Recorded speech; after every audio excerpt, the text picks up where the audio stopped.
The morning sun stretched across my Texas ranch as I finished inspecting my brand new $45,000 tractor. I'd worked for years to afford it, and every bolt on that machine represented countless early mornings and long days. Life on the ranch was peaceful until a luxury SUV rolled toward my front gate without an invitation. I had no idea that within the next hour, my quiet morning would turn into the biggest HOA nightmare of my life. I noticed 3 expensive SUVs slowing down outside my property, their tinted windows reflecting the bright Texas sun. The people inside weren't neighbors, and they certainly didn't look like ranchers. They stared at my land as if they already owned it, whispering to each other before stepping out. Something about the way they smiled made my instincts tell me trouble had just arrived. A blonde woman confidently walked toward me without introducing herself or asking permission to enter. Behind her followed a heavy-set man, wearing an arrogant grin that never seemed to leave his face. They looked around my ranch like inspectors, pointing at buildings and equipment as if they were making decisions. Not once did either of them ask whether they were even welcome on my property. The blonde woman stopped just a few feet away and folded her arms with complete confidence. "I'm Melissa Harper, president of the Willow Creek HOA," she announced, expecting me to be impressed. Her husband chuckled beside her while scanning my equipment with obvious interest. I simply nodded, waiting to hear why strangers believed they had authority over my ranch. Melissa handed me a thick folder filled with HOA paperwork and highlighted pages covered in rules. She claimed my ranch now fell under their community standards because of a new neighborhood expansion. I quietly looked through the papers before handing them back without signing a single page. Her confident smile faded for just a moment when she realized I wasn't intimidated. I politely explained that my ranch had never been part of their HOA and never would be. Melissa laughed as though I had just made the funniest joke she'd ever heard.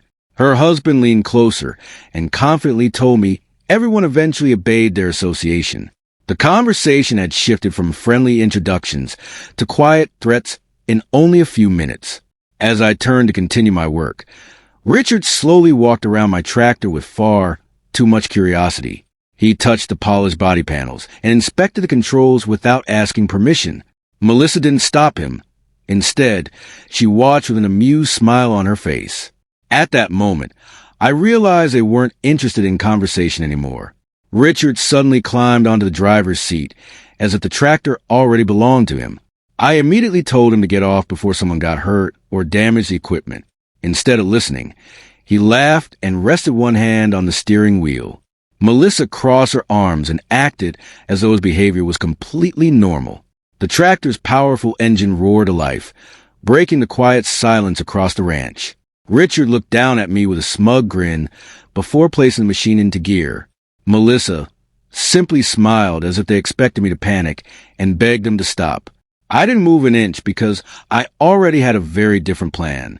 As the tractor slowly rolled away from my property, Richard waved with a mocking smile over his shoulder.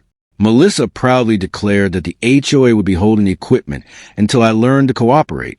Several nearby residents stopped to watch, assuming I had already lost the fight. None of them knew the small badge hidden in my back pocket was about to change everything that I watched the tractor disappear down the gravel road without chasing after it. The neighbors whispered among themselves, convinced I'd just been humiliated in broad daylight. Melissa folded her arms with a satisfied smile, believing she'd already won. What she didn't realize was that staying calm was always my first move. One elderly rancher walked over and quietly asked if I wanted him to call the county sheriff. I smiled and thanked him for the offer before politely telling him to wait a few more minutes. He looked confused, wondering why I wasn't reacting like someone whose property had just been stolen. Patience had solved more problems for me than anger ever could. Richard drove the tractor toward the neighborhood clubhouse parking lot as though he were showing off a new purchase. Several HOA board members clapped and laughed, assuming they'd successfully intimidated another landowner. Melissa proudly introduced the tractor as temporary HOA property.